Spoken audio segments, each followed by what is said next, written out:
1279મો શબ્દ મિત્રો પીપી. પીપીને અંગ્રેજીમાં શું કહેવાય? તો પીપીને અંગ્રેજીમાં કહીશું સ્વીટ. SWEET સ્વીટ મતલબ કે પીપી. 1280મો શબ્દ મિત્રો પીરસવું. પીરસવું અંગ્રેજીમાં શું કહેવાય? તો પીરસવું અંગ્રેજીમાં કહીશું સર્વ ફૂડ. SERV સર્વ. FOOD food. સર્વ ફૂડ મતલબ કે પીરસવું. 1281મો શબ્દ મિત્રો પીવું. પીવું અંગ્રેજીમાં શું કહેવાય? તો પીવું અંગ્રેજીમાં કહીશું two drink. TO2DRINK two drink મતલબ કે પીવું. 1282મો શબ્દ મિત્રો પુખ્ત વયનું.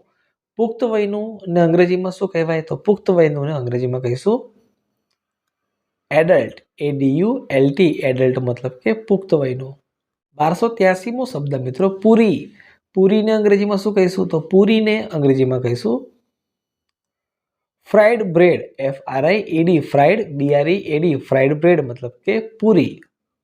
1284મો શબ્દ મિત્રો પેટ. પેટને અંગ્રેજીમાં શું કહેવાય? તો પેટને અંગ્રેજીમાં કહીશું સ્ટમક. STOMACH સ્ટમક એટલે પેટ. 1285મો શબ્દ મિત્રો પેંડા. પેંડાને અંગ્રેજીમાં શું કહેવાય? તો પેંડાને અંગ્રેજીમાં કહીશું પેંડા. પેંડાને અંગ્રેજીમાં પેંડા જ કહેવાય, જેનું સ્પેલિંગ થાય PENDA પેંડા મતલબ કે પેંડા. 1286મો શબ્દ મિત્રો પોચું. પોચુંને અંગ્રેજીમાં શું કહેવાય? તો પોચુંને અંગ્રેજીમાં કહીશું સોફ્ટ. SOFT સોફ્ટ મતલબ કે પોચું. 1287મો શબ્દ મિત્રો પોષણ.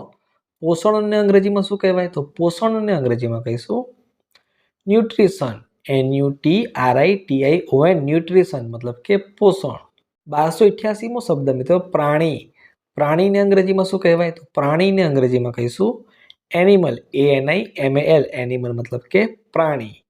1289મો શબ્દ મિત્રો ફરસાણ. ફરસાણને અંગ્રેજીમાં શું કહેવાય? તો ફરસાણને અંગ્રેજીમાં કહીશું salty food. SALTY salty. FOOD food. Salty food મતલબ કે ફરસાણ. 1290મો શબ્દ મિત્રો ફળ. ફળને આપણે અંગ્રેજીમાં શું કહેવાય? તો ફળને અંગ્રેજીમાં કહીશું ફ્રૂટ. FRUIT ફ્રૂટ મતલબ કે ફળ. 1291મો શબ્દ ફાલુદો. ફાલુદાને અંગ્રેજીમાં શું કહેવાય? તો ફાલુદાને અંગ્રેજીમાં કહીશું ફાલુદા. FALUDA ફાલુદાને અંગ્રેજીમાં ફાલુદા જ કહેવાય. 1292મો શબ્દ મિત્રો ફુરસદ.